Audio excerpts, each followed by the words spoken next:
لواما ایکسب الانسان لئن نجمع عظاما بلا قادرین علی ان نسوی بنانا بل یرید الانسان لیفجر اماما یسأل ایان یوم القیامہ اذا برق البصر وخسف القمر وجمع الشمس والقمر یقول الانسان یومئذ این المفر کلا لا وزر الی ربک یومئذ المستقر ینبأ الانسان یومئذ بما قدم وأخر بل الانسان علی نفسه بصیرا ولو القى مغاضرا لا تحرک به لسانک لتعجل به ان علینا جمع القرآن فإذا قرأنه فاتبع قرآنا ثم ان علینا بیانا کلا بل تحبون العاجلہ وتذرون الآخرہ وجوہ یومئذ ناصرہ الی ربها ناظرہ وجوہ یومئذ باسرہ تظن ان یفعل بها فاقرہ کلا اذا بلغت التراقی وقیل من راق وظن انہ الفراق والتفت الساق بالساق الی ربک یومئذ المساق فلا تصدق ولا صلی ولكن كذب تولى ثم ذهب إلى أهله يتمتع أولى لك فأولى ثم أولى لك فأولى أيحسب الإنسان أن يترك سدى ألم يأتكم نطفة من مني يمنى ثم كان علقة فخلق فسوى فجعل منه الزوجين الذكر والأنثى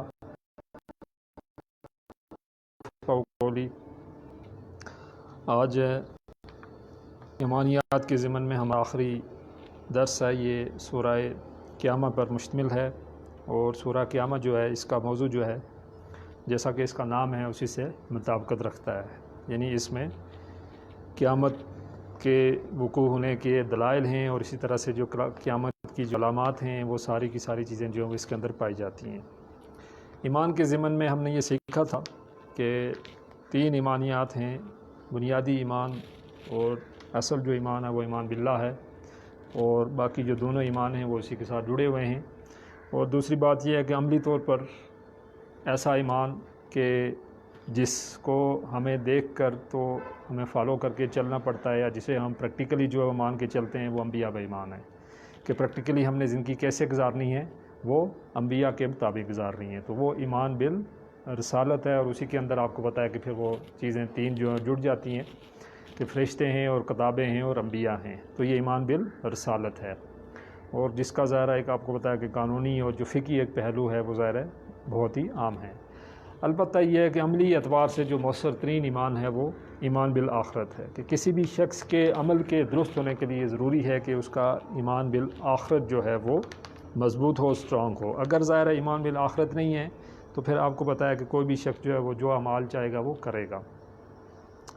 یہاں پہ وقوع قیامت کے جو دلائل دیے گئے ہیں تو 3 قسم کے دلائل یہاں پہ دیے گئے ہیں، جس میں ایک ہے جس کو ہم بولتے ہیں دلیل خطابی، یعنی ایک پرجوش انداز میں، ایک جوش کے انداز میں جو ہے اس بات کی گواہی دی گئی ہے کہ وہ قیامت جو ہے وہ قائم ہونے والی ہے، اور یہاں پہ اللہ تعالیٰ نے قسم کھائی ہے، جسے اس کی ابتدائی جو ہے وہ یعنی اقسم بیوم القیامہ، پھر نفس اللوامہ، یعنی ان کی قسمیں کھا کے اللہ تعالیٰ نے یہ کہا ہے کہ وہ جو قیامت ہے وہ ہونے والی ہے۔ اب یہ ہے کہ جو قسم کھاتا ہے اصل میں یہ ہے کہ ہم یہ دیکھتے ہیں کہ کون بندہ قسم کھا رہا ہے، ٹھیک ہے۔ بالفرض یہ ہے کہ ایک ایسا شخص ہے جو آپ کو پتہ ہے کہ جھوٹا ہے، اور وہ اگر قسم بھی کھائے تو ہم اس کی بات پہ یقین نہیں کرتے ہیں، لیکن ظاہر ہے جب اللہ تعالیٰ قسم کھاتے ہیں تو پھر ان کے بارے میں تو ایسی کوئی بات ہمارے ذہن میں دل میں نہیں آ سکتی۔ اسی طرح سے وہاں یعنی ان کے سامنے جو شخصیت تھی وہ نبی کریم صلی اللہ علیہ وآلہ وسلم کی شخصیت تھی، اور وہ آپ کو پتہ ہے کہ صادق اور امین کے نام کے لقب سے مشہور تھے۔ تو یعنی وہاں جو قسم کھائی گئی یا وہاں پہ جس بات کی گواہی دی گئی اور جس کو دیکھا گیا وہاں اصل میں نبی صلی اللہ علیہ وسلم کو دیکھا گیا، کیونکہ ان کی شخصیت تھی۔ تو یہ ڈیپینڈ کرتا ہے کہ کون سی شخصیت جو ہے وہ قسم کھا رہی ہے۔ پھر اسی طرح سے دلیل ایک اخلاقی ہے کہ اخلاقی حوالے سے اگر ہم یہ بات دیکھیں گے کہ دنیا کے اندر ظاہر ہے جو نیکی ہے اس کا صلہ نہیں ملتا ہے عام طور پر، اور جو بدی ہے ہر ایک بدی کا جو ہے اسی کے مطابق جو ہے وہ سزا نہیں ملتی ہے، ٹھیک ہے۔ یعنی اس کی مثال میں نے آپ کو دی تھی کہ اگر ظاہر کوئی ایسا شخص ہے کہ جس نے دو کو یا چار کو قتل کر دیا ہے تو واپس اس کو سزا یہ دی جا سکتی ہے کہ اس ایک کو ہی قتل کر دیا جائے، دو تو ممکن نہیں ہے ظاہر اس لیے کہ اس کی زندگی ایک ہے، تو کیسے یہ ممکن ہوگا۔ تو اخلاق کی دلیل یہ ہے کہ کوئی ایسا جہان ہے کہ جہاں پہ حقیقی طور پر انصاف ہوگا، اور جہاں پہ اگر کسی نے ایک شخص نے اگر 100 افراد کو قتل کیا ہوا ہے تو وہاں پہ اس کو 100 زندگیاں دے کے پھر دوبارہ اس کو قتل کیا جائے گا۔ پھر اسی طرح سے اللہ کی جو صفت جو قدرت ہے کہ اللہ تعالیٰ جو ہے وہ ہر چیز پہ قادر ہے، اور ظاہر اگر اللہ تعالیٰ قادر ہے، ہر چیز پہ قادر ہے، تو پھر ظاہر اس کی صفت قدرت کا کمال یہ بھی ہے کہ اس نے انسانوں کو جو ہے کیا کرنا ہے، دوبارہ سے زندہ کر لینا ہے۔ تو یہ 3 قسم کی جو دلائل ہیں یہاں پہ دیے گئے ہیں، اور یاد رکھیے گا کہ یہاں کوئی فلسفانہ دلیل موجود نہیں ہے، ٹھیک ہے۔ فلسفانہ دلیل جو ہے موجود نہیں ہے، اور اس حوالے سے یہ بات ہمارے ذہن میں رہے کہ اللہ کے وجود کو ثابت کرنے کے لیے کوئی فلسفانہ دلیل نہیں ہے، کوئی منطق کی دلیل نہیں ہے۔ اللہ کی ذات کا ایمان جو ہے وہ ہمارے دل کے موجود ہے، وہ ودیت کر دیا گیا ہے، وہ اس کا تعارف رکھ دیا گیا ہے۔ ہاں یہ ہے کہ کچھ نشانیاں دیکھ کے تو ہم اس کو باہر لا سکتے ہیں، نکھار سکتے ہیں، بڑھا سکتے ہیں، لیکن یہ ہے کہ کوئی یہ کہے کہ میں نہیں مانتا تو پھر ہمارے پاس کوئی ایسی دلیل ہے نہیں۔ ظاہر ہے جو ہمارے خواص خمسہ ہیں اس میں آپ کو پتہ ہے کہ جو ایمانیات ہیں وہ آتی نہیں ہیں، اور اس حوالے سے یہ ہے کہ وہ جو معاشرہ تھا وہاں چونکہ نبی ان کے سامنے موجود تھے، تو آج آپ کو پتہ ہے کہ انبیاء بھی ہمارے درمیان موجود نہیں ہیں۔ یعنی آج کا جو ہمارا ایمان ہے جو انبیاء پہ ہے وہ بھی بالغیب ہی ہے کہ ظاہر ہم نے ان کو اپنی آنکھوں سے دیکھا نہیں ہے۔ تو وہاں یہ تھے کہ چلے کم سے کم جو نبی تھے وہ آپ کو بتایا کہ ان کے سامنے موجود تھے۔ اچھا، سورہ تغابن اور سورہ قیامت جو ہیں وہ ان کا بھی ایک آپس میں سمجھ لیں کہ موازنہ ہم کر لیتے ہیں، چونکہ یہ جو صورتیں آگے پیچھے آتی ہیں، اور اس سے پہلے ہی بلکہ ہمارا جو درس ہے وہ آپ کو بتایا کہ سورہ جو قیامت سورہ جو تغابن ہے وہ ختم ہوا ہے۔ سورہ تغابن جو ہے یہ مدنی صورت ہے، اور سورہ قیامت جو ہے یہ مکی صورت ہے۔ اور مکی اور مدنی صورتوں میں یہ بات ہے کہ زیادہ تر آپ کو بتایا کہ مکی صورتیں جو ان میں ایمانیات کی بحث ہوتی ہے، ٹھیک ہے۔ اور مکی صورتوں کے اندر جو صوتی ردم ہے قرآن کا، وہ جو قوافی آخر میں آنے والے جو قافیہ ہیں وہ آپ کو بہت زیادہ ملتے ہوئے نظر آئیں گے۔ اس کا ایک خوبصورتی، اس کا ایک حسن آپ کو اس صورت کے اندر بھی نظر آئے گا کہ آخر میں آپ کو جو ہے ایک طرح کی آواز آتے ہوئے ملے گی۔ دوسری بات یہ ہے کہ جو مکی صورتیں وہاں پہ آیات جو ہیں وہ چھوٹی چھوٹی ہوتی تھیں، ٹھیک ہے، اور جو مدنی صورتیں وہاں آیات جا کے تھوڑی بڑی ہو جاتی ہیں۔ یعنی سورہ تغابن اور اس کا حجم تقریباً برابر ہے، دو ہی رکوع ہیں، لیکن وہاں پہ 18 آیات ہیں اور یہاں پہ 40 آیات ہیں۔ تو یہ مطلب ایک اس طرح تھا کہ جو مکی صورتیں ہیں انہی کو سمجھ لیں کہ کھول کے بیان کیا گیا مدنی صورتوں میں، ٹھیک ہے۔ اور مدنی صورتوں میں سے بعض ایسی ہیں کہ جہاں پہ خلاصے بھی بیان کیے گئے ہیں کہ وہ ایمانیات جس کی ڈسکشن مکی صورتوں میں ہوگی، پھر مدنی صورتوں میں جب وہ آئے تو پھر وہاں پہ جو ہے وہ خلاصے بھی بیان کیے گئے۔ تو اب ہم شروع کرتے ہیں۔ پہلی جو آیت ہے کہ لا اقسم بیوم القیامہ، کہ نہیں میں قسم کھاتا ہوں قیامت کے دن کی، اور یہاں پہ لا آیا ہوا ہے، اور یہ لا ہے جس کو ہم لا نفی بولتے ہیں کہ نہیں میں قسم کھاتا ہوں، نہیں ہر چیز کی نہیں قسم کھاتا ہوں، کیا کر رہا ہوں؟ قیامت کے دن کی۔ اور فرمایا جاتا ہے کہ قیامت کی ایک ایسی حقیقت ہے کہ جس سے ظاہر انکار جو ہے وہ نہیں کیا جا سکتا ہے اگر کیا ہے کہ ہمارے دل کے اندر جو ہے وہ ایمان موجود نہیں ہے۔ اور انکار آخرت کے حوالے سے آپ کو پتا کہ بہت سے شکوک و شبہات جو ہیں وہ پائے جاتے ہیں معاشرے کے اندر۔ ایک تو یہ ہے کہ بالکل ہی نگیٹ کر دے انسان کہ نہیں جی آخرت ہوگی ہی نہیں، ٹھیک ہے، کھلم کھلا انکار۔ جیسے آپ کو پتا ہے کہ ہمارے ہاں جو ایک طبقہ جو پایا جاتا ہے جو ایتھسٹ ہیں اور جو اس طرح کے جو لوگ ہیں ان کے ہاں انکار ہے کہ ٹھیک ہے بس یہ زندگی یہی ہے، اس نے ایک بار جو ہے وہ ختم ہو جانی ہے۔ البتہ اس کی چند صورتیں جو ہیں وہ آپ کو پتا ہے کہ اور بھی ہیں، اور وہ جو لوگ ہیں ظاہر ہے وہ یہ دلیل دیتے ہیں کہ اس سے پہلے کون آیا ہے، کوئی واپس تو آپ نے آتے ہوئے دیکھا نہیں ہے، جب انسان مٹی ہو گیا ہے تو پھر کیا واپس جو ہے وہ کیسے جو ہے وہ زندہ ہونے والا ہے۔ اور یہ آپ جو ہے پرانے لوگوں کی کہانیاں سنا رہے ہیں ہمیں، یعنی ان کی جو کہنے کا مقصد ہوتا ہے۔ تو پھر اس کے علاوہ دوسرا یہ ہے کہ ایک ایسا طبقہ ہے کہ جو انکار تو نہیں کرتا ہے لیکن یہ ہے کہ پس پردہ اصل میں انکار کر رہا ہوتا ہے۔ یعنی یہ ہے کہ ان کا کہنا یہ ہوتا ہے، ان کے ہاں ایک شفاعت باطلہ کا تصور ہوتا ہے، وہ یہ کہتے ہیں کہ ٹھیک ہے ہم نے کلمہ پڑھا ہوا ہے تو ہمیں بخش دیا جائے گا۔ اصل میں یہ ہے کہ وہ فلاں پیر صاحب ہیں انہوں نے ہمیں بخشا دینا ہے۔ وہ اصل میں یہ ہے کہ ہمارا ایک خاص فرقے کے ساتھ تعلق ہے، جن صاحب نے جو ہے وہ جنت میں جانا ہے، تو یہ اس طرح کے جو شفاعت باطلہ کا تصور ہے، یہ بھی اصل میں کیا ہوتا ہے؟ بس پردہ جو ہے، پردے کے پیچھے یہ بھی ایک قسم کا انکار ہوتا ہے کہ جہاں پہ ایک فالس ہوپ جو ہے وہ کریٹ کر دیتے ہیں لوگوں کے ذہن میں، دلوں کے اندر. اور عام طور پر آپ کو پتہ ہے کہ ایسے لوگ کہ جو علم میں کوئی زیادہ آگے نہیں ہوتے ہیں، تو نادان ہوتے ہیں، وہ کیا ہے، وہ ان کا نوالا تر بن جاتے ہیں اور ان کی باتوں میں آ جاتے ہیں، اور وہ ساری ان کی پھر آپ کو پتہ ہے کہ وہ جو ایک سلسلہ ہے پیری مریدی کا، اور جو اس طرح کے جو لوگ ہیں ان کے ساتھ جو ہے وہ ان کا ایک چلتا رہتا ہے. تو یہ ایک شفاعت باطلہ کا عقیدہ ہے. پھر اس کے علاوہ جو ایک اور طبقہ ہے، اس کے ہاں بھی یہ چیز پائی جاتی ہے کہ اللہ تعالیٰ کی ذات جو ہے بہت ہی زیادہ رحیم ہے اور کریم ہے، اور اللہ تعالیٰ ظاہر ہے اگر 70 ماہ سے زیادہ پیار کرتا ہے تو یہ کیسے ممکن ہے کہ وہ ہمیں جہنم میں بھیج دے گا. اور اس کے لیے کوئی ضروری نہیں ہے کہ آپ کو بہت زیادہ اچھے اعمال کریں، ٹھیک ہے، بس جو ہے نا آپ تھوڑا بہت کوشش کریں کہ آپ کا عقیدہ جو ہے وہ ٹھیک ہونا چاہیے باتوں کی حد تک، اور باقی عمل کی حد تک ٹھیک ہے، آپ کر سکتے ہیں تو کریں، نہیں کر سکتے ہیں تو کوئی اس سے کوئی بہت زیادہ فرق جو ہے پڑنے والا نہیں ہے. یعنی ان کا ہاں کنسیپٹ یہ بھی ہوتا ہے کہ یہ اصل میں سارے درجوں کا ہے معاملہ، کہ ٹھیک ہے جس کا عمل اچھا ہوا تو اس کو جنت میں اعلیٰ درجہ مل جائے گا، اور جس کا عمل تھوڑا کم ہوا تو اس کو چلو نچلے درجے کا جو ہے وہ درجہ دے دیا جائے گا. بس یہ فرق ہے. یعنی وہاں بھی کیا ہے، عمل سے ایک دوری ہے. تو جیسے یہ قرآن کی آیت ہے کہ نبی عبادی انی انا غفور الرحیم وان عذابی هو العذاب العلیم، یعنی اے نبی صلی اللہ علیہ وسلم میرے بندوں کو بتا دیجئے کہ میں کیا ہوں، میں بہت زیادہ غفور الرحیم، لیکن یہ بھی بتا دیجئے کہ میرا جو عذاب ہے وہ بڑا شدید ہے. یعنی یہ نہیں ہے کہ کوئی جو میری جو صفت ہے غفوری کی اس کو لے کے تو کوئی انسان یہ کہ جو معاف کر دیا جائے گا تو یہ مجھے کوئی اچھا کام کرنے کی ضرورت نہیں ہے،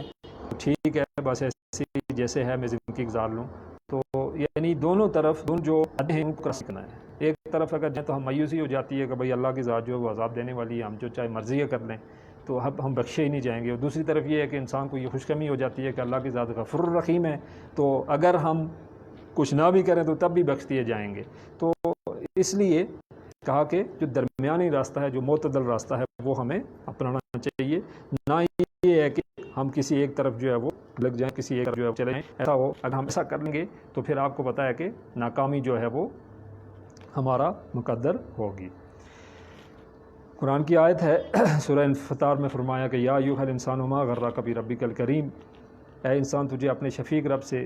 کے بارے میں کس چیز نے دھوکے میں ڈال رکھا ہے. کہا کہ الخلق فسوى فعدلک فی ای صورۃ ما شاء رکبک کلا بل تکذبون بالدین وان علیکم لحافظین وکراما کاتبین یعلمون ما تفعلون ان الابرار لفی نعیم وان الفجار لفی جحیم. کہ اللہ تعالیٰ یہاں کہہ رہے ہیں کہ اے انسان تجھے اپنے شفیق رب کی طرف سے کس چیز نے دھوکے میں ڈالا ہوا ہے، ٹھیک ہے. اور پھر کہا کہ وہی تو ہے کہ جس نے تجھے بنایا، تیرے اعضاء جو ہیں یعنی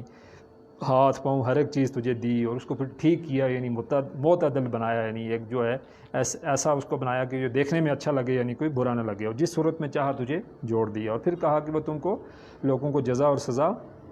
تم لوگ جزا و سزا کو جھٹلاتے ہو، اللہ کو بلا شبہ تم پر نگہبان جو ہے وہ کر رہے ہیں. 2 فرشتے جو ہیں آپ کو پتہ ہے کہ جو اچھائیاں اور برائیاں جو ہے وہ لکھ رہے ہیں. اور پھر کہا عالی قدر لکھنے والے تمہارے اعمال کے، یعنی ان فرشتوں کے بارے میں جو کچھ تم کرتے ہو اسے جانتے ہیں. بے شک نیکوکار جنتوں میں سے ہوں گے اور بدکردار جو ہیں وہ کیا ہوں گے، جہنم میں ہوں گے. تو اس لیے اگر کوئی ایک ذرہ برابر نیکی ہے تو اس کا بھی صلہ ملنے والا ہے، اور اگر کوئی ذرہ برابر جو بدی ہے تو اس کے حوالے سے بھی کیا ہے کہ ہمیں جو ہے وہ تیار رہنا چاہیے کہ کل ہمیں کیا ہے پوچھا جائے گا، اور ایسا نہیں ہے کہ ہم جو ہے وہ بخش دیے جائیں گے. پھر اس کے علاوہ ایک طبقہ اور ہے کہ جو نسلی حوالے سے یہ سمجھتا ہے کہ ہم ہی اصل انسان ہیں اور باقی سب کے سب جنٹائل ہیں، اصل انسان ہم ہی ہیں اور اس لیے ہماری بخشش ہوگی، اور باقی جو ہیں وہ سارے آپ کو پتہ ہے کہ اللہ تعالیٰ نے ہماری خدمت کے لیے بنائے ہوئے ہیں. تو ایک جو نسلی تفاخر ہے، اور یہ جو انبیاء کے ساتھ نسبت ہے ایک ہمارے طبقے کی، کہ وہ یہ کہتا ہے کہ جی انبیاء جو آئے ہیں وہ بھی ہم میں سے آئے ہیں، اور ہم جو ہیں ہم ہی، یعنی اصل انسان ہم ہی ہیں، پورے انسان ہم ہیں، باقی سارے جائیں ٹھیک ہے ہماری خدمت کے لیے ہیں. تو اسی وجہ سے وہ آپ کو پتہ ہے کہ جو باقی اقوام ہیں ان کا وہ استحصال بھی کرتے ہیں، اور ان کا جو قول ہے وہ آپ کے سامنے لکھا ہوا ہے کہ قالوا لن تمسنا النار الا ایاما معدودہ. ٹھیک ہے، قل اتخذتم عند اللہ عہدا فلن یخلف اللہ عہدہ ام تقولون علی اللہ ما لا تعلمون. تو ان کا کہنا کیا ہے، یعنی یہود کے بارے میں ہے کہ یہود کہتے ہیں کہ دوزخ کی آگ ہمیں ہرگز نہ چھوئے گی مگر گنتی کے چند دن، یعنی چند دن یہ ہے کہ وہ ہو سکتا ہے ہم چلے جائیں. اے نبی صلی اللہ علیہ وسلم سے پوچھیے کہ کیا تم نے اللہ سے کوئی عہد لیا ہوا ہے، کیا یعنی تم نے کوئی عہد لیا ہوا ہے، کوئی ایسا کوئی ریٹن ایگریمنٹ ہے کہ نہیں جی آگ ہمیں چند دن چھوئے گی اور اس کے بعد جو ہے ہم جنت میں چلے جائیں گے. کہ اللہ نے جس کے خلاف نہ کرے، یا تم اللہ کے بارے میں ایسی باتیں کہتے ہو جن کا تمہیں علم نہیں ہے۔ تو ایسے لوگ بھی تھے کہ جن کے ہاں یہ پایا جاتا تھا کہ ہمیں جو ہے وہ ہر حال میں کیا ہوگا، بخش دیا جائے گا، اور ہم جو ہے کوئی فرق پڑنے والا نہیں ہے، اس لیے کہ ہم چنے چنائے ہیں اور ہم جو ہے برگزیدہ ہیں اور ہم اللہ کے خاص لوگ ہیں، ہم خاص مخلوق ہیں، خاص ہمارا طبقہ ہے اور خاص ہمارا جو ہے ہم خاص لوگ ہیں، اس لیے کسی بھی صورت میں جو ہے وہ ہمیں یعنی سزا نہیں دی جائے گی، اور بالفرض اگر دی بھی جائے تو چند دن جو ہے وہ سزا ہوگی۔ پھر اسی طرح سے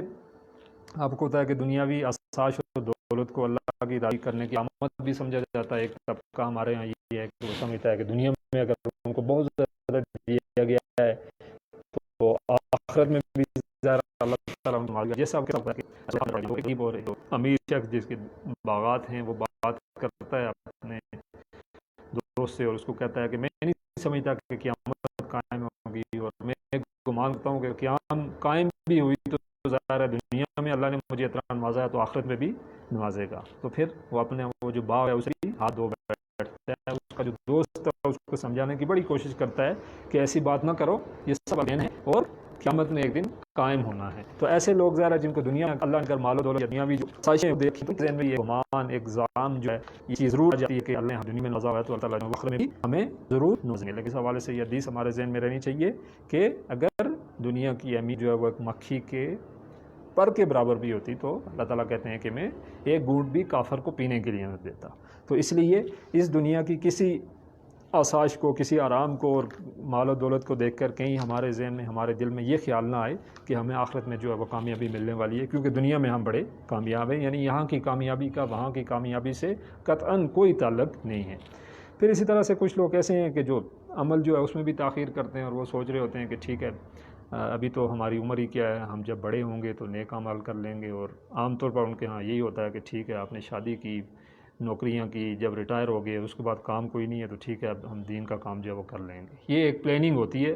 ٹھیک ہے، اللہ ماشاء اللہ ہم میں سے تقریباً ہر شخص کی یہ پلاننگ ہوتی ہے، ہم میں سے ہر شخص اپنا جو ہے وہ جائزہ لے سکتا ہے۔ اور پھر آپ کو پتہ ہے موت کا تو پتہ نہیں ہوتا ہے، کیا پتہ ہے کہ موت کسی کو 20 سال کی آ جائے، کسی کو 10 کی آ جائے، کسی کو 50 کی، کسی کو 70 کی، ٹھیک ہے۔ اور کہا کہ تمہیں موت بھی اسی حالت میں آئے گی جس حالت میں تم دنیا میں رہے ہو، یعنی جو کام ہم اکثر کرتے رہتے ہیں اسی حالت میں ہمیں موت بھی آتی ہے، ٹھیک ہے۔ وہ ایک کسی نے مجھے قصہ سنایا کہ کوئی درزی صاحب تھے یہاں پہ، وہ اکثر جو ہے وہ ڈرامے دیکھا کرتے تھے، تو جب ان کی موت آئی تو وہ اس وقت بھی ڈرامہ دیکھ رہے تھے۔ تو اسی وجہ سے ہمیں تیار رہنا چاہیے، ظاہر ہے کسی بھی لمحے میں کسی بھی وقت جو ہے وہ موت آ سکتی ہے، اور آپ کو پتہ ہے کہ اذا جاء اجل، جب اجل آ جائے تو پھر وہ ایک گھڑی نہ آگے جاتی ہے اور نہ پیچھے جاتی ہے۔ تو یہ ایسے لوگ جو ہیں ظاہر ہے آپ کو پتہ ہے کہ جو منافقین ہیں یہ ان کا طرز عمل ہوتا ہے کہ وہ کیا کرتے ہیں، عمل جو ہے اس میں تاخیر کرتے ہیں، یعنی اس کو ڈیلے کرتے رہتے ہیں کہ میں یہ کام کر لوں تو کر لوں گا، یہ کروں تو کر لوں گا۔ تو اس طرح آپ کو پتہ ہے کہ پوری زندگی جو ہے وہ ان کی گزر جاتی ہے اور عمل تک وہ نہیں پہنچ سکتے ہیں۔ تو یہ اس حوالے سے آخرت کے حوالے سے یعنی جو 5 قسم کے جو نظریات ہیں وہ پائے جاتے ہیں، یہ میں نے آپ کے سامنے رکھے ہیں، اور یہاں پہ زوردار قسم جو اللہ تعالیٰ نے کھائی ہے کہ نہیں، پہلی قسم ایک کس کی کھائی گئی، اور قسم کے حوالے سے چند باتیں وہ آپ کے ذہن میں ہیں کہ قسم سے مراد یہ نہیں ہوتی ہے کہ کسی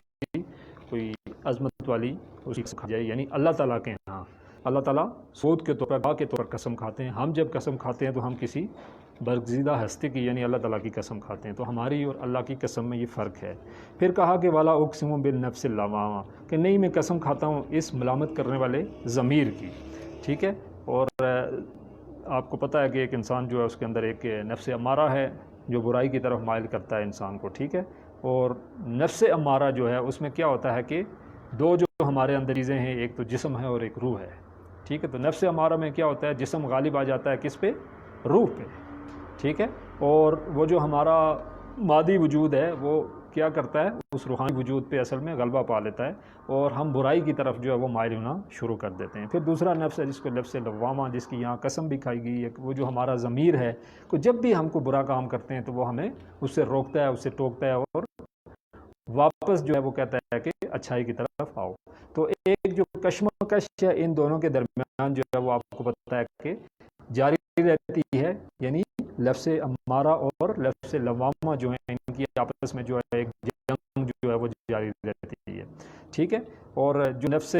لوامہ ہے اور اس کے حوالے سے یہ ایک روح و جسم کی یہ کشمکش ہے۔ پھر اس کے بعد نفس مطمئنہ ہے اور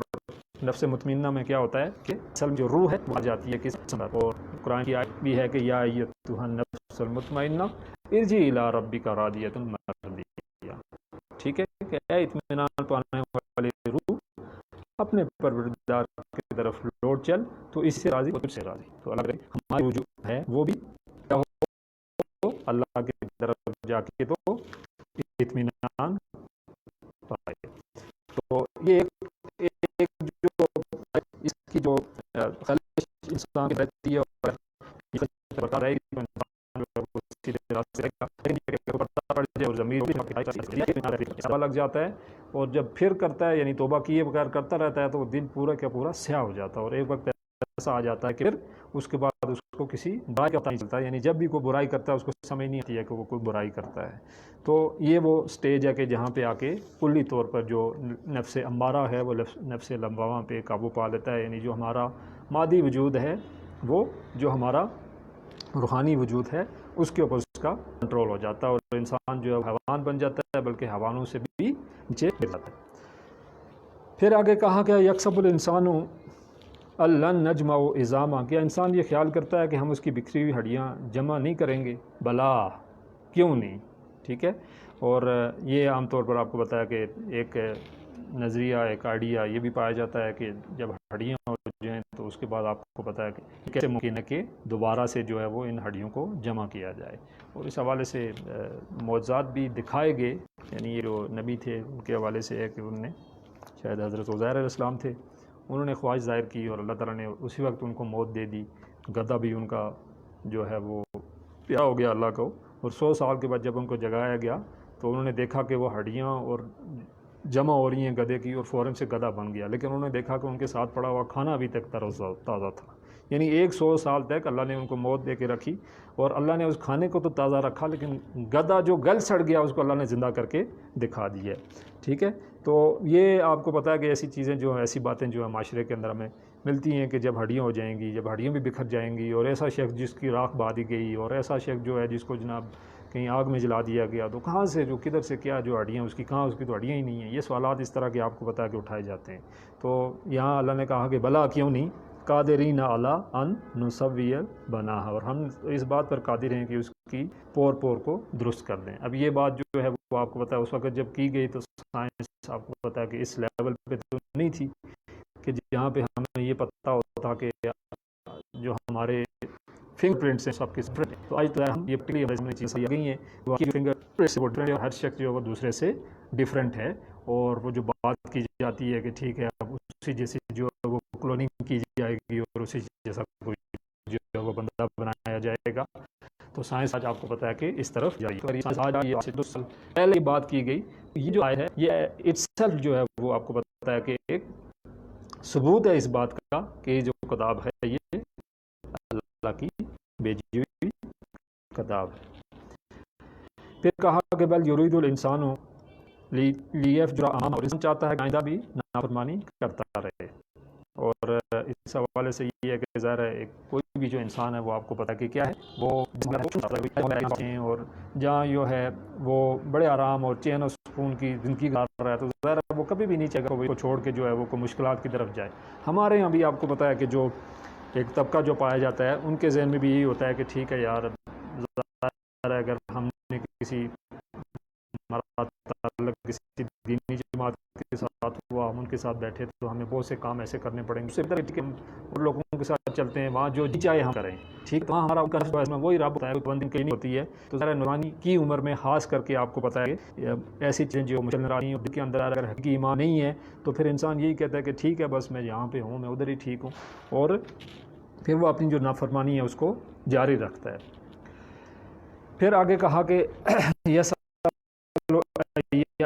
ایانا یوم القیامہ، اور یہاں پہ بات کہ پوچھا کہ آپ کا کیا بات ہے، ٹھیک، تو یہ قیامت کے بارے میں آپ کو بتایا کہ سوال جو ہے یہ بھی کیا جاتا ہے کہ بھئی یہ قیامت جو ہے وہ کب آنے والی ہے، اور یہ جو سوال ہے یہ انفارمیشن کے لیے نہیں ہے بلکہ ایک تنزن سوال ہے،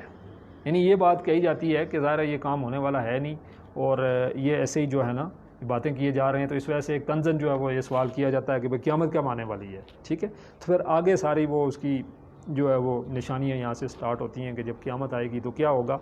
کہا کہ وَإِذَا بَرِقَ الْبَصَرُ، جب آنکھیں چندیا جائیں گی، ٹھیک ہے. اور پھر کہا وخسف القمر، اور چاند جو ہے اس کے بارے میں گھنا جائے گا یا ڈوب جائے گا. اور پھر کہا کہ وجمع الشمس والقمر، اور سورج اور چاند جو ہے وہ جمع کر دیے جائیں گے. یعنی ان کے درمیان جو ایک جو فورسز آف اٹریکشن اور ریپلشن ہے، جن کی وجہ سے ایک ڈسٹینس پہ یہ آج ہیں اور ایک مدار کے اندر گھوم رہے ہیں، تو آپ کو پتہ ہے کہ اس میں اگر معمولی سا بھی فرق آ جائے تو کیا ہو جائے گا، یہ ساری کائنات جو ہے وہ کلیش ہو جائے گی، اور ایک بہت بڑا جو ہے دھماکہ، جیسے بگ بینگ ہوا تھا اسی طرح سے ایک بڑا دھماکہ ہو جائے گا کہ اگر یہ جو جتنے چاند سورج ستارے جو ہیں ان کے درمیان جو کشش ہے اس میں اگر معمولی سا فرق بھی جو ہے وہ آ جائے. تو یہی ہے کہ یہاں پہ چاند کے بارے میں کہا جا رہا ہے کہ وہ کیا ہوگا. اس سے ایک مراد یہ بھی لی جاتی ہے کہ وہ بالآخر آ کے سورج میں دھنس جائے گا، یعنی اسی کے اندر جو ہے وہ آ کے تحلیل ہو جائے گا، اسی میں جو ہے وہ شامل ہو جائے گا. کہا یقول الانسان یوم این المفر یومئذ این المفر، اس دن انسان کہے گا کہ کہیں سے بھاگنے کی جگہ ہو، یعنی انسان یعنی بھاگنے کی کوشش کرے گا، اور آپ کو بتایا کہ بھاگنے کی کوئی جگہ جو ہے وہ نہیں ملے گی. کلا ہرگز نہیں، لا وزر کہیں پناہ نہیں. ٹھیک ہے، تو ایسا ہے کہ کوئی پناہ کہیں سے بھی جو ہے وہ انسان کو ملنے والی ہے نہیں. اس روز تیرا پروردگار یعنی الی ربک یومئذ المستقر، اس روز تیرے پروردگار ہی کے پاس جو ہے وہ ٹھکانہ ہے. یہ قیامت کی جو نشانیاں ہیں، یہ اور بھی بہت سی ایسی صورتیں ہیں جن کے اندر جو ہے وہ بیان کی گئی ہیں، جس میں سورہ تکویر ہے، سورہ انفطار ہے، سورہ انشقاق ہے، اور سورہ قاریہ ہے جو عام طور پر ہم پڑھتے ہیں. اسی طرح سے جو 30ویں سپارے کی پہلی جو صورت ہے اس کے اندر بھی یہ ساری کی ساری جو باتیں ہیں، جو نشانیاں ہیں کہ جب قیامت آئے گی تو کیا ہونے والا ہے اور کیا جو حالات ہوں گے، یہ سب کی سب چیزیں جو ہیں وہ آپ کو بتایا کہ وہاں بھی جو ہے بیان کی گئی ہیں. پھر اس کے بعد آگے کہا کہ ینبأ الانسان یومئذ بما قدم آخر، اور بتا دیا جائے گا اس کو اس دن انسان کو جو عمل اس نے آگے بھیجا ہے اور جو پیچھے چھوڑا ہے. اب یہ کیا بات ہے کہ کیا آگے بھیجا اور کیا پیچھے چھوڑا، تو اس حوالے سے یاد رکھیں کہ جو ہم نے نیکی کی تو وہ آپ کو پتہ ہے کہ آگے چلے گی، اور بدی ہم نے کی تو وہ بھی اس یا تو یہاں پیچھے رہے گی یا ہم ساتھ لے کے چلے جائیں گے. اس سے ایسا ہے کہ ظاہر اگر ہم کام کرتے ہیں، ٹھیک ہے، ایسا کام کرتے ہیں صدقہ جاریہ کا کام بالفرض، تو وہ آپ کو پتہ ہے کہ اس کے اثرات ہمارے جانے کے بعد بھی رہتے ہیں. اسی طرح سے اگر ہم کو برا کام کرتے ہیں، ٹھیک ہے، ایسا کام ہم نے کیا ہے کہ اس سے برائی، ٹھیک ہے، تو وہ رہتے ہیں. یعنی عمل جو ہے وہ ختم ہونے والا نہیں ہوتا ہے. ٹھیک ہے، اور عمل میں آپ کو پتہ ہے کہ اچھا عمل یہ بھی ہے کہ ایک ایسا علم پھیلایا جائے کہ جو آنے والے جو لوگ ہیں ان کو فائدہ دیتا رہے. یہ بھی ایک صدقہ جاریہ ہے. جس طرح سے جو نیک اولاد ہے صدقہ جاریہ ہے، جس طرح سے اور کوئی اس طرح کے کام کر رہے ہیں، یعنی کنواں کھدوانا اور یہ اس طرح کے جو کام ہیں، یہ سارے کے سارے جو ہیں صدقہ جاریہ ہیں. لیکن یہ ہے کہ اگر کوئی برا کام کسی نے کیا ہے تو آپ کو بتایا کہ وہ بھی پیچھے رہنے والا ہے. یعنی اس کی وجہ سے اگر کوئی لوگوں کو نقصان ہو رہا ہے یا اس کی وجہ سے مزید لوگ جو ہیں اس برائی کی طرف جا رہے ہیں، تو پھر اس کا بھی اس کو صلہ ملتا رہے گا. یعنی ایسا نہیں ہے کہ اس کا حساب جو ہو جائے، ایسا جو ہے اس کا جو ایک صورت میں ملتا رہے گا، اسی طرح سے جو برائی ہے اس کا صلہ برائی کی صورت میں بھی انسان کو جو ہے وہ ملتا رہے گا. اور یہ نہیں ہے کہ یہ ساری چیزیں جو ہیں وہ آپ کو پتہ ہے کہ یہاں پہ ختم ہونے والی ہیں. تو اس میں کہا کہ قدم و آخرہ، اور اچھا یا برا جو ہے وہ آپ کو پتہ ہے کہ انسان جو ہے وہ اس کو اپنے ساتھ لے کے جاتا ہے. اور اسی طرح سے یہ اس کی ایک اور بھی بات اس میں آتی ہے، دنیاوی جو ذکی ہے، اس میں انسان جو ہے کس چیز دیتا ہے اور کس چیز کو پس پش ڈالتا ہے. یعنی ہماری پرائرٹیز کیا ہیں، کیا ہماری پرائرٹیز دین ہے یا ہماری پرائرٹیز دنیا ہے. ٹھیک ہے، تو انسان کو یعنی خبر ہو جائے گی، وہاں جا کے اس کو پتہ چل جائے گا کہ اس کی پرائرٹیز جو ہیں وہ کیا تھیں. اگر اس کی پرائرٹیز جو ہے وہ دین تھی تو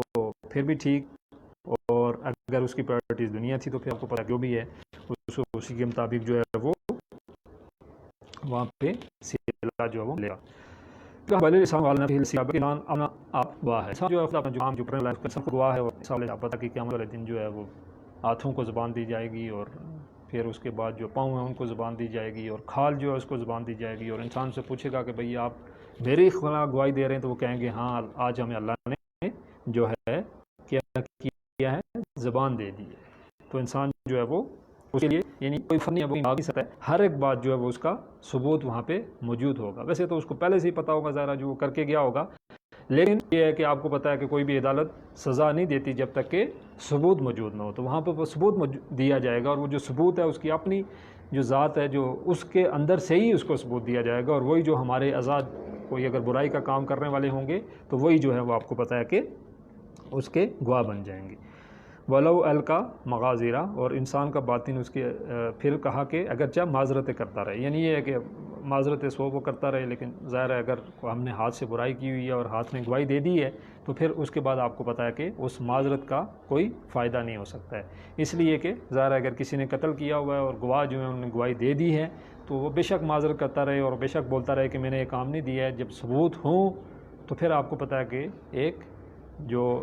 انصاف کرنے والے جج ہیں ان کا کام یہی بنتا ہے کہ وہ ملزم کو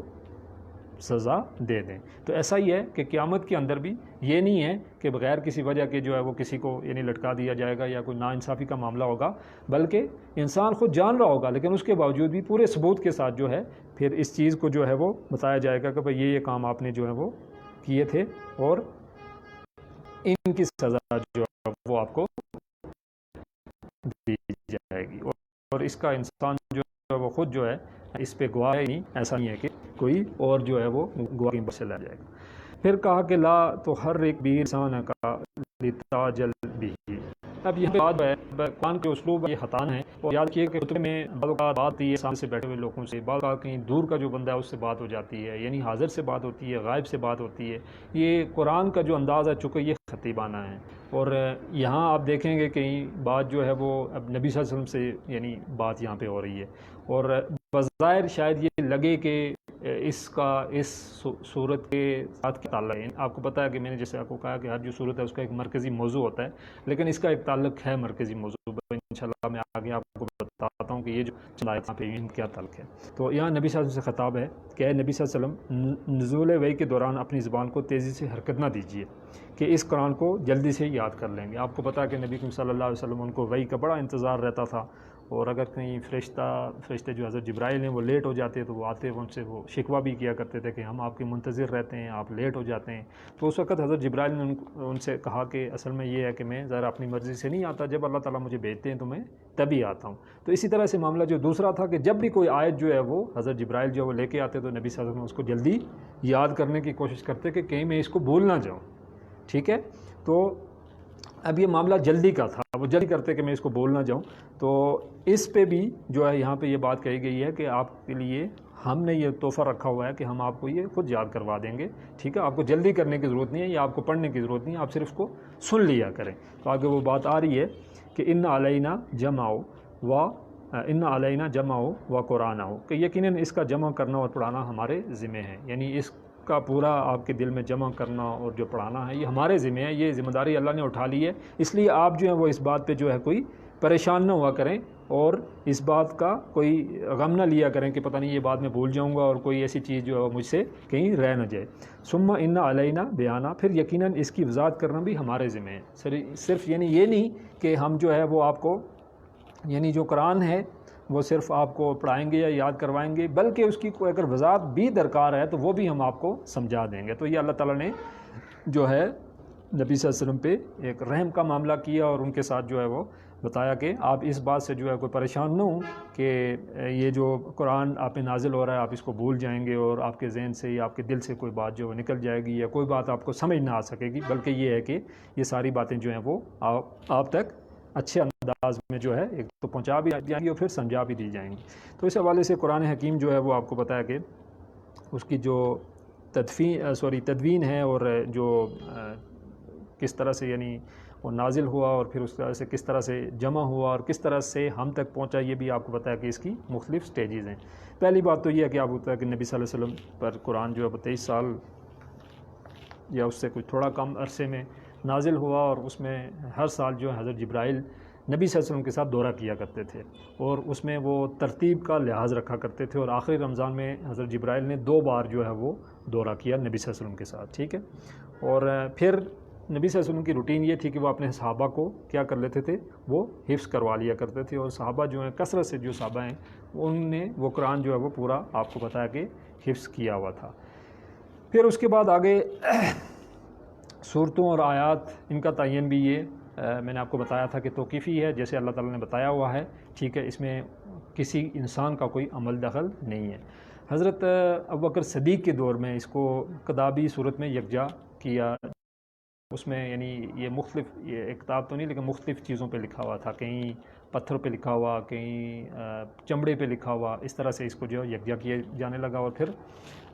یکجا کیا گیا، اور حضرت جو عثمان غنی رضی اللہ تعالیٰ عنہ ہیں اس میں پھر یہ ایک جو خاص یعنی ایک رسم الخط میں جو ہے اس کو تحریر کر دی گیا، اسی دیں گے اور اس کی تفسیر بھی آپ کو جو ہے سکھا دیں گے۔ تو اس حوالے سے یہ ہے کہ قرآن کی بعض ایسی آیات ہیں کہ جن کی تفسیر جو ہے قرآن سے ہوئی ہے، ٹھیک ہے، اور یعنی قرآن کی ایک آیت کی تفسیر کسی دوسری آیت میں ہوگی۔ اسی طرح سے بعض مقامات ایسے ہیں کہ جہاں قرآن کی تفسیر جو ہے وہ نبی کریم صلی اللہ علیہ وآلہ وسلم کی جو سنت ہے اس کے ذریعے ہوگی، ٹھیک ہے، اور وہ آپ کو پتہ ہے کہ جیسے اللہ ایک تو آپ کو پتہ ہے کہ وہی قرآن کی صورت میں ہے، ایک اور وہی جو ہے جو انسٹرکشن ہے نبی صلی اللہ علیہ وسلم کے لیے کہ جس کے اندر جو ہے وہ حدیث کا معاملہ ہے کہ نبی صلی اللہ علیہ وسلم کو اگر ہوتا تھا اس کو جو ہے وہ کلیئر کر دیا کرتے تھے۔ تو اب یہ بات کہ یہ جو آیات ہیں ان کے اندر جو ایک معاملہ آ رہا ہے وہ جیسے میں نے آپ کو کہا کہ نبی صلی اللہ علیہ وسلم کو جو بات بتائی گئی ہے کہ آپ جلدی نہ کریں، اور جیسے میں نے کہا کہ اس صورت کے ساتھ ان آیات کا کیا تعلق ہے، چونکہ ہر جو صورت ہے اس کا ایک موضوع ہوتا ہے اور اسی کے مطابق آیات ہوتی ہیں، ٹھیک ہے۔ تو ابھی اگلی جو آیات ہیں چند اس میں دیکھیے گا آپ، کلا بل تحبون العاجلہ، بلکہ اے لوگ کو تم دنیا سے محبت کرتے ہو، ٹھیک ہے، وتذرون الآخرہ، اور آخرت کو چھوڑ دیتے ہو۔ تو یہاں پہ وہ جو معاملہ ہے عاجلہ کا معاملہ آیا ہے، اور عاجلہ بولتے ہیں جلدی کو، ٹھیک ہے۔ آپ کو بتایا کہ انسان جو ہے وہ جلدی آؤٹ پٹ چاہ رہا ہوتا ہے کہ یار میں یہ کام کروں فوراً جو ہے مجھے آؤٹ پٹ اس کا مل جائے، کوئی بھی کام ہے، دنیاوی کوئی کام ہے تو اس میں ہمیں یہ چاہ رہے ہوتے ہیں، ہم کو بزنس شروع کرتے ہیں تو ہم چاہ رہے ہوتے ہیں کہ فوراً آؤٹ پٹ مل جائے، ہم کوئی اگر کتاب پڑھ رہے ہیں تو کوئی بات جو ہے وہ ہمیں سمجھ نہیں آ رہی لیکن ہم کوشش کر رہے ہیں کہ جلدی سے جلدی ہمیں سمجھ آ جائے۔ اسی طرح سے اگر کوئی ہماری اسائنمنٹ ہے تو ہم چاہ رہے ہوتے ہیں کہ جلدی سے جلدی ہو جائے۔ تو ہر جو کام ہے اس کے اندر بھی جلدی جو ہے اس کا معاملہ ہے انسان کا جو ہے، یہی وجہ ہے کہ وہ دنیا جو عاجلہ یعنی جس کے بارے میں کیا ہے اس کو انسان جو پسند کرتا ہے، کیونکہ جہاں ہمیں آپ کو پتہ ہے کہ فوراً ہی آؤٹ پٹ مل جاتا ہے، ٹھیک ہے۔ ہم اگر کوئی بزنس سٹارٹ کریں گے تو فوراً سے ہمیں جو آمدن سٹارٹ ہو جائے گی، لیکن یہ ہے کہ اگر ہم آخرت پہ انویسٹ کریں گے تو وہاں آپ کو پتہ ہے کہ فوراً تو ہمیں کوئی آمدن ظاہرہ اس طرح کی نظر آتی نہیں ہے۔ تو یہاں پہ جو بات کہی جا رہی ہے کہ جلدی آپ نے نہیں کرنی، چاہے معاملہ نیکی کا ہی کیوں نہ ہو۔ تو یہ اس کا تعلق ہے کہ ظاہر نبی صلی اللہ علیہ وسلم اگر قرآن حکیم کو جلدی جلدی پڑھ رہے تھے تو وہ اس لیے پڑھ رہے تھے کہ کہیں مجھ سے کوئی خطا نہ ہو جائے، کوئی بھول نہ ہو جائے، لیکن یہاں پہ یہ کہا گیا کہ نہیں، نیکی کے معاملے میں بھی جلدی نہیں کرنی، ٹھیک ہے، یعنی اس کو بھی جو ٹائم ہے پراپر وہ اس کو دینا ہے، یہ نہ ہو کہ آپ نیکی میں بھی جلدی کرنے کی کوشش کریں۔ اور آپ کو پتہ ہے کہ بہت سی تنظیمیں جو ہیں جو اقامت دین کے لیے بھی کام کر رہی ہوتی ہیں وہ بھی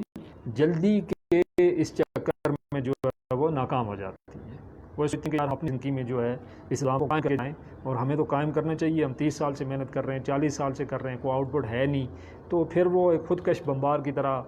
چھلانگ لگا لیتے ہیں، اور جس کا نتیجہ آپ کو پتہ ہے کہ کیا ہوتا ہے کہ وہ ساری کی ساری جو جدوجہد ہے وہ بھی بدنام ہوتی ہے اور ناکامی بھی ان کا مقدر ہوتا ہے۔ تو کام نیکی کا تھا، ٹھیک ہے، کام کو برائی کا نہیں تھا، نیکی کا کام ہے، لیکن کہا یہ گیا کہ اس کے اندر بھی جلدی نہیں کرنی۔ تو یہ جو انسان کے بارے میں سورہ بنی اسرائیل میں کہا کہ کان الانسان عجولا، کہ انسان جلد باز پیدا ہوا ہے، ٹھیک ہے، تو انسان جو ہے وہ آپ کو پتہ ہے جلد باز ہے۔ پھر دوسری جگہ کہا کہ خلق الانسان من عجلہ، کہ انسان جلد باز پیدا کیا گیا، یعنی جلد بازی جو انسان کی جو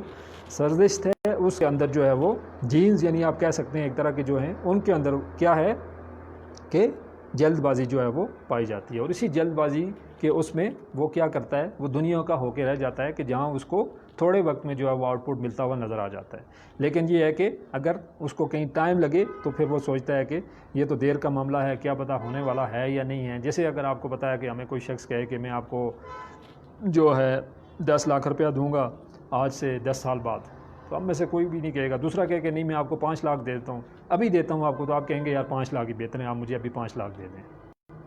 ٹھیک ہے۔ تو یہ جلدی کا معاملہ جو ہے وہ آپ کو پتہ ہے کہ انسان جو ہے اس کی فطرت کے اندر جو ہے سرزش کے اندر جو ہے وہ ایک چیز جو ہے وہ پائی جاتی ہے، اور انسان جو وہ جب کیا ہوا، تو یہاں یہ بات کہی ہے کہ کام کو بھی ہو آپ نے جلدی نہیں کرنی، ٹھیک ہے، چاہے نیکی کا کام بھی ہو تو وہاں بھی یہ نہیں کہ کوئی جلدی کر لے۔ حالانکہ اس دن کچھ چہرے تر و تازہ ہوں گے، یعنی ایسے لوگ ذرا جو نیک اعمال لے کے گئے ہوں گے اور جن کا ریوارڈ جو ہے جنت کے سوا کچھ نہیں ہے، ذرا ان کے چہرے جو آپ کو پتہ ہے کہ کیا ہوں گے، تر و تازہ ہوں گے اور بالکل خشاش بشاش ہوں گے، اور کوئی ان کے دل کے اندر، کوئی ان کے چہروں سے بھی کوئی پریشانی جو ہے ان کو نظر نہیں آئے گی۔ الی ربہ ناظرہ، اور اپنے پروردگار کی طرف دیکھتے ہوں گے، یعنی وہ اپنے رب کو جو ہے وہ دیکھ رہے ہوں گے، اور بالکل پہلے سے ہی ظاہر وہ مطمئن ہوں گے کہ ٹھیک ہے، ہم نے اتنی زیادہ کوشش کی ہے تو ہمارا رب جو ہے وہ ہمیں مایوس جو ہے وہ کرنے والا نہیں ہے۔ تو اب ایسے لوگ ظاہر جن نے کسی اعلیٰ نصب العین کے لیے زندگی گزاری ہوگی، ظاہر ان کے لیے کوئی پریشان نہیں ہوگی، لیکن ایسے لوگ کہ جن کا کوئی نصب العین نہیں ہوگا، ہیپ ہیزرڈ میں انہیں زندگی گزاری ہوگی، آج ادھر کل ادھر، تو آپ کو پتہ ہے کہ پھر آگے ان کا ذکر جو ہے وہ آ رہا ہے کہ وجوہ یومئذ باسرہ، کچھ چہرے اس دن اداس ہوں گے، ٹھیک ہے۔ تظن ان یفعل بہا فاقرہ، خیال کریں گے کہ ان پر کمر توڑ مصیبت واقعہ ہونے والی ہے، یعنی ظاہر ہے وہ دن جو ہے بہت ہی زیادہ پریشانی والا دن ہے، اور جہاں آپ کو پتہ ہے کہ انسان جو ہے وہ انتہائی پریشان ہوگا اور اس کی مدد کرنے والا کوئی شخص بھی نہیں ہوگا۔ یعنی کہتے ہیں کہ ایک انسان جو ہے وہ یہ کہے گا کہ میری مال و دولت تو خیر وہاں ہوگی نہیں، یعنی میری اولاد کو لے لو، میرے تمام رشتہ داروں کو لے لو اور مجھے جو ہے وہ جنت میں بھیج دو۔ یعنی جو قریبی 3 رشتہ دار ہیں ان کی بات بتائی گئی کہ انسان جو ہے وہ آپ کو پتہ ہے ان کو بھی دینے کے لیے تیار ہوگا کہ ان کو لے کے مجھے جو ہے وہ کسی طرح سے جنت میں بھیج دیا جائے۔ تو خیال کریں گے کہ ان پر کمر توڑ مصیبت واقعہ ہونے والی ہے، ظاہر اس سے بڑی جو ہے وہ مصیبت آپ کو پتہ ہے کہ کوئی ہونے والی نہیں ہے۔ جب سورج جو ہے وہ سوانزے ہوگا اور گرمی انتہائی شدت کی ہوگی اور انسان جو ہے وہ پسینے سے شرابور ہوگا اور کوئی سایہ نہیں وہاں ہوگا، اور سائے کے حوالے سے وہ حدیث آپ کو پتہ ہے کہ جو 7 سائے ہیں جو ہیں وہ چند لوگوں کو جو ہے وہ ملیں گے، تو ایک پریشانی والا معاملہ ہوگا اور ہر شخص جو ہے اس کو اپنی پریشانی ہوگی۔ اور کہا کہ انسان جو ہے وہ اس کے جسم پہ کپڑے نہیں ہوں گے، تو کسی نے پوچھا کہ بھائی اگر کپڑے نہیں ہوں گے تو وہ شخص نے کہا، وہ کسی کی طرف دیکھے گا، انہوں نے کہا کہ پریشانی اتنی زیادہ ہوگی کہ انسان جو ہے وہ یہ سوچ ہی نہیں سکے گا کہ میرے جسم پہ کپڑے بھی ہیں یا نہیں ہیں۔ تو اسی کا نقشہ جو ہے وہ سورہ عباسہ میں بھی کھینچا گیا ہے کہ وجوہ یومئذ مسفرہ ضاحکۃ مستبشرہ وجوہ یومئذ علیہا غبرہ ترہقها فترہ اولئک هم الکفرۃ الفجرہ۔ سو کتنے چہرے لوگ چمک رہے ہوں گے، ٹھیک ہے، اور ہنستے ہوں گے اور بشارت وصول کرتے ہوں گے، اور کتنے ہوں گے جن پر جو ہے گرد پڑی ہوگی اور سیاہی چڑھ گئی ہوگی، اور یہ کفار اور جو بدکردار لوگ ہیں یہ ان کا حال ہوگا کہ وہ پریشان ہوں گے اور کوئی جو ہے ان کا مددگار نہیں ہوگا، کوئی اس دن جو ہے وہ ان کا کوئی دوست نہیں ہوگا۔ پھر آگے کہا کہ کلا اذا بلغت التراقی، ہرگز نہیں جب جان گلے کو پہنچ جاتی ہے۔ اب یہ تو قیامت کا نقشہ تھا، اب فوراً سے نقشہ آ گیا ہے کہ دنیا کے اندر آپ کو پتا ہے جب کوئی شخص فوت ہوتا ہے تو پھر جان کے بارے میں ہے کہ جان جب گلے تک پہنچ جاتی ہے اور جب آخری وقت جو ایک انسان کا آ جاتا ہے تو قیل من راق، تو کہا جاتا ہے کہ کوئی ہے جھاڑ پھونک کرنے والا۔ اب ایک ایسا شخص کہ جو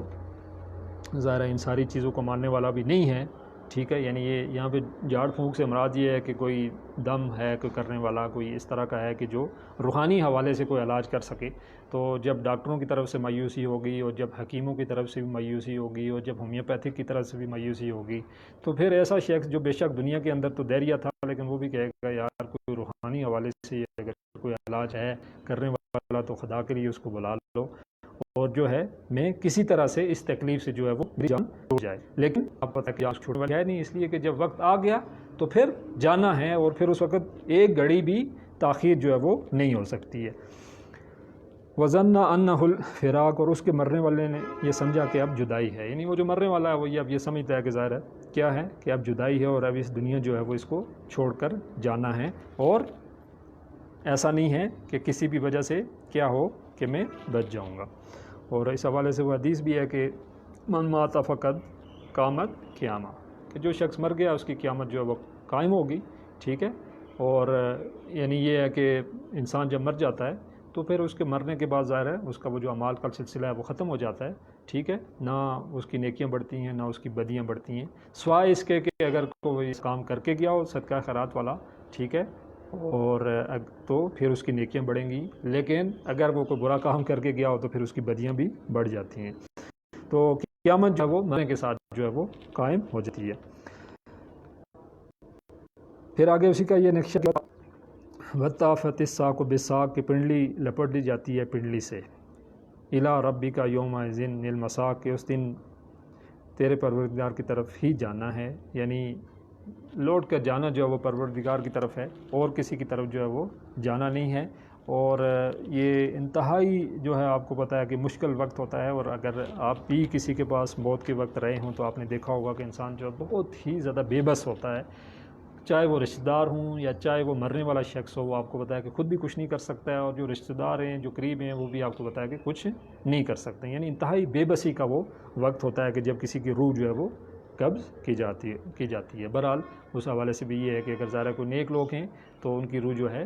یعنی ایسے نکالی جاتی ہے جیسے کہتے ہیں کہ مکھن سے بال نکال لیا گیا، لیکن اگر کوئی بد کردار شخص ہے تو پھر اس کی روح جو ہے وہ کیسے نکالی جاتی ہے کہ جیسے کھرجا جائے کسی کو کسی خنجر کے ساتھ، یا کیسے جیسے زندہ کھال جو ہے وہ اتاری جائے۔ تو یہ جو معاملہ ہے موت والا، یہ بھی آپ کو بتا کہ بہت ہی بھیانک ہے۔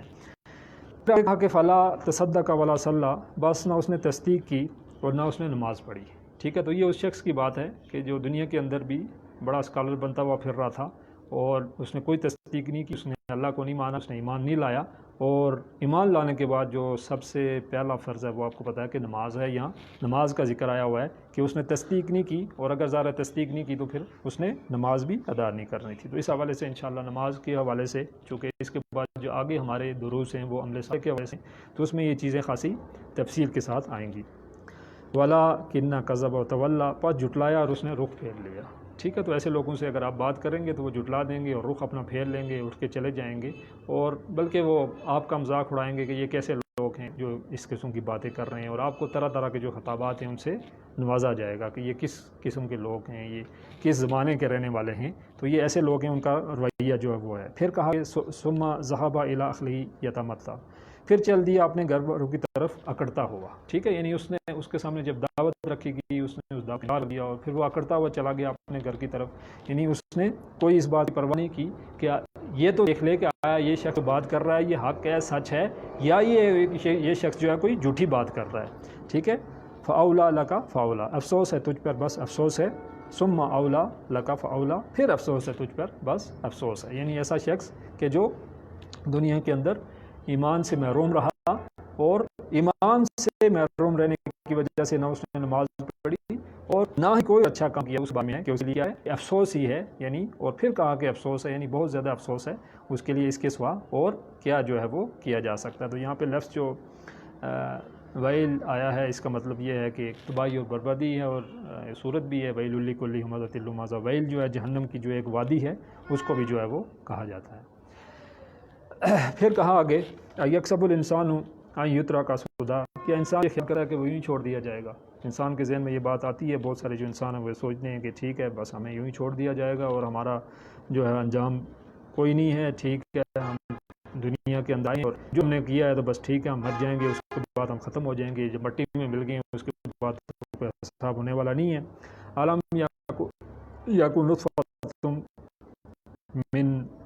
منی یمنا، کیا وہ ان کا اتنا جو ہے مٹا گیا، یہ جو پیدائش انسان کی وہ اس ناپاک قطرے سے ہوتی ہے۔ یہاں پہ انسان کو یہ بتایا جا رہا ہے، جو اکڑ دکھاتا ہے اس کے بعد سمجھائی جا رہی ہے کہ تمہاری تخلیق ہے وہ کس طرح سے ہوئی ہے، اور ایک ناپاک قطرے سے اگر تمہاری تخلیق ہوئی ہے تو تمہیں ظاہر اکڑ جو ہے وہ دکھانی نہیں چاہیے۔ پھر کہا کہ ثم کانا علاقۃ فخلق فسوی، پھر ہو گیا جوں کی مانند، ٹھیک ہے، اور اس سے بنایا اور سنوارا۔ اچھا یہ جو جوں کی مانند ہے یہ اس وقت تو ظاہر آپ کو بتایا کہ نہ کوئی مائکروسکوپ تھی اور نہ ہی کوئی اسکین کا سلسلہ تھا جس میں ہمیں یہ پتہ چلتا کہ انسان جو ہے اس کی شکل کیا ہے، لیکن آج جب سائنس اسٹیج پہ پہنچی ہے تو جب اسکین کیا گیا تو پتہ چلا کہ واقعی